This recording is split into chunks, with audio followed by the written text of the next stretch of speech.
अध्यात्म विज्ञान कोई धर्म या संप्रदाय नहीं है, ये स्पिरिचुअल साइंस है जो कुदरत के कानून पर आधारित है।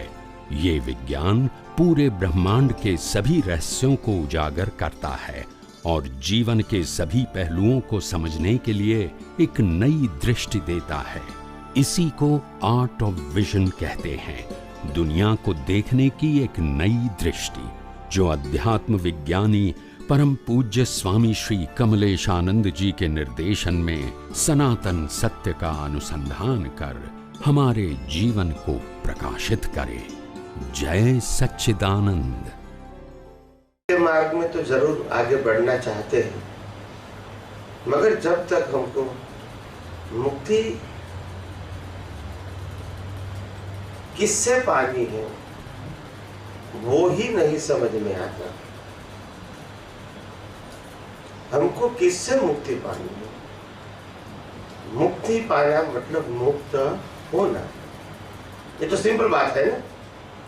अभी आपको मुक्त किससे होना है?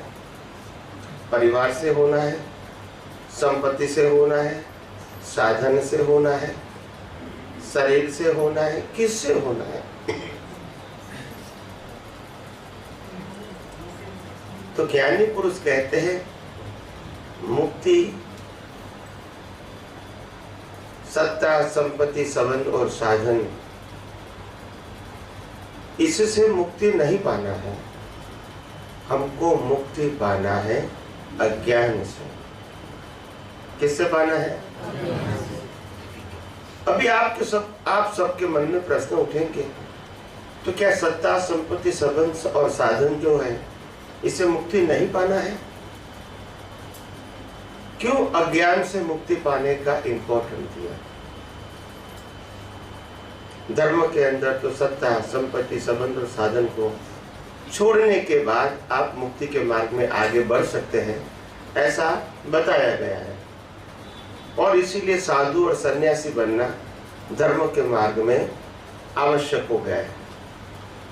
मगर आध्यात्म के मार्ग में अगर मुक्ति पाना है तो उसमें ये सब कुछ छोड़ना वो कोई कंडीशन नहीं है, मगर अज्ञान छोड़ना वो कंडीशन है। अभी मैं आप सबको एग्जाम्पल देके बताऊंगा आखिर अज्ञान की वैल्यू क्या है और ये सब कुछ त्याग करने की वैल्यू क्या है। जैसे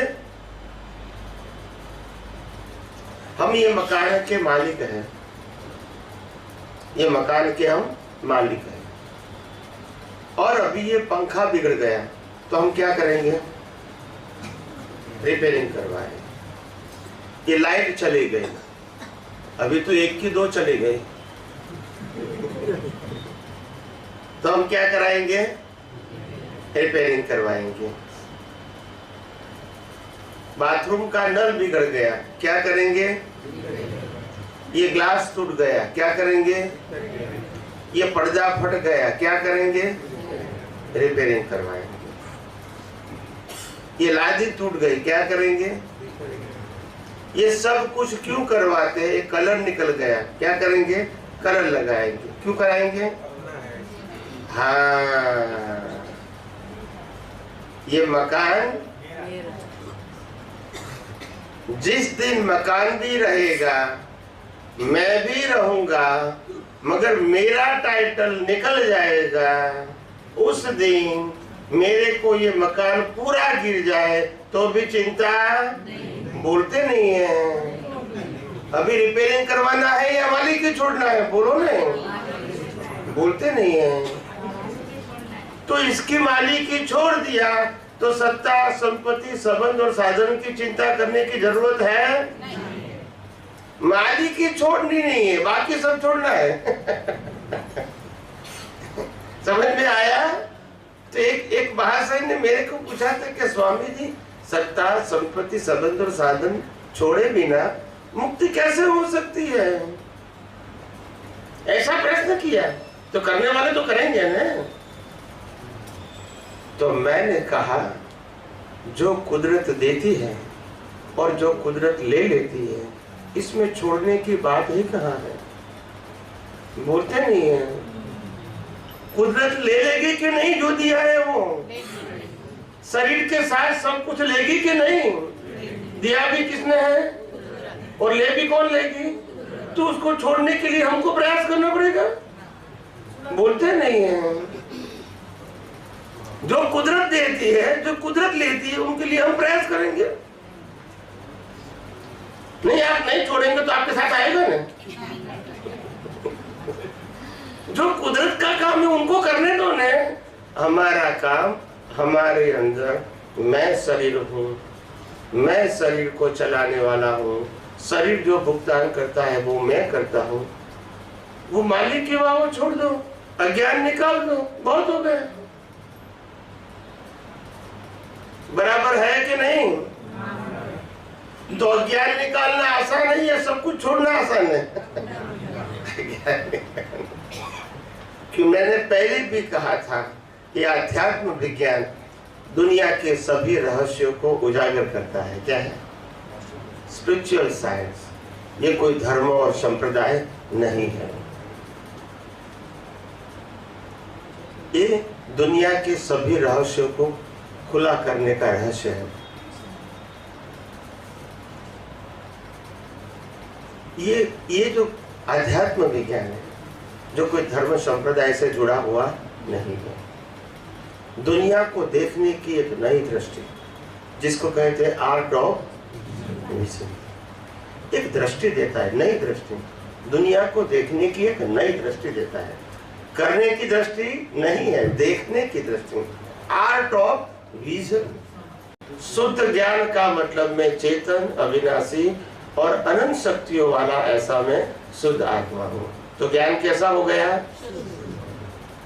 और मेरे अलावा मन, वचन, काया और 5 इंद्रियों से अनुभव में आती पूरी सृष्टि, सूर्य, चंद्र, तारा, ग्रह, नक्षत्र, भरती ओट, पूनम, अमास और कॉज की इफेक्ट, ये सब कुदरती रचना है। समझ में आया? सब कुदरती रचना है। तो ये शुद्ध दर्शन हो गया। तो मैं कुदरती रचना देखूंगा तो रागद्वेष होगा। तो ज्ञान भी शुद्ध प्लस दर्शन भी, तो चारित्र कैसा रहेगा? और यही मुक्ति का मार्ग है, यही वितराग का मार्ग है। और यही मार्ग में कोई फिजिकल एक्सरसाइज नहीं है। कौन सी एक्सरसाइज नहीं है? फिजिकल। और जो फिजिकल एक्सरसाइज हो रही है वो तो कुदरती रचना है, वो पुरुषार्थ के रूप में नहीं है, वो तो परिणाम है। आप समझे ना? ये तो होना ही था अपने जीवन में, तो ये कोई हम कर रहे नहीं है। जो होना ही था और जो हो रहा है उसमें मैंने किया, वो मानने की कोई आवश्यकता नहीं। और इसीलिए हम कहीं अवतारों से अज्ञान से भटक रहे हैं, मगर हमको मालूम नहीं है कि ये अज्ञान है, वो भी मालूम नहीं है। कई लोग कहते हैं हम अपने पूरे जीवन में कितनी मेहनत करके पैसा कमाते हैं और परिवार के लिए अच्छा काम करते हैं, उनकी जो जरूरतें पूरी करने के लिए। इसके बाद भी थोड़ा पैसा बचता है तो हम इन्वेस्टमेंट करते हैं अपने फ्यूचर के लिए, भविष्य के लिए। और कहीं लोग बिजनेस में लगाते हैं, कहीं लोग स्टॉक मार्केट में लगाते हैं, और कहीं लोग किसी को ब्याज पे भी देते हैं। तो ये एक्स्ट्रा मनी जो होता है, इस प्रकार से हम इन्वेस्ट करते हैं, मगर इसमें से कुछ चला जाता है। क्या है? तो हमको दुख होता है कि मेरा पैसा, मेरी मेहनत का पैसा, बचाया हुआ पैसा चला गया। तब कुदरत इंसान के ऊपर हंसती है। क्या करती है? आप सबको लगेगा क्यों हंसेगी भाई? तो कुदरत कहती है न तुम कुछ लाए थे, न तुम कुछ ले जाओगे, फिर गया आया उसमें रंज क्यों होता है आपको? वैसे भी छोड़ के ही बोलते नहीं है। तो इसमें हंसने रोने की बात ही कहाँ है? देता भी कुदरत है लेता भी कुदरत है। तुम्हारा तो न था, न है और न रहेगा। ये तो कानून सबके लिए एक ही है। तुम नहीं मानते हो, नहीं समझते हो, वही तुम्हारी अज्ञानता है, और वही अज्ञान के ऊपर कुदरत हमारे ऊपर हंस रही है। आप समझे ना? क्योंकि हमको वास्तविकता मालूम नहीं, और इसीलिए वास्तविकता जानने के लिए, फैक्ट जानने के लिए, यूनिवर्सल ट्रूथ जानने के लिए, कई लोग बोलते कि स्वामी जी तुम बोलते हो सनातन सत्य, यूनिवर्सल ट्रूथ, इसका मीनिंग क्या है? क्योंकि लोग तो प्रश्न करेंगे, मगर आपको उत्तर भी ऐसा देना पड़ेगा, उनको समाधान होना चाहिए, रैंडम नहीं। मैंने कहा यूनिवर्सल ट्रूथ का मतलब है सबको लागू होगा, माने या, इसको कहते हैं यूनिवर्सल। और धार्मिक सत्य का मतलब माने तो लागू होगा, नहीं माने तो वो यूनिवर्सल ट्रूथ। तो धार्मिक सत्य से पाप पुण्य है, यूनिवर्सल ट्रूथ से मुक्ति है, क्योंकि वो अज्ञान को ही मिटाता है। जिससे पाप पुण्य बनता है वो अज्ञान को ही मिटा देता है।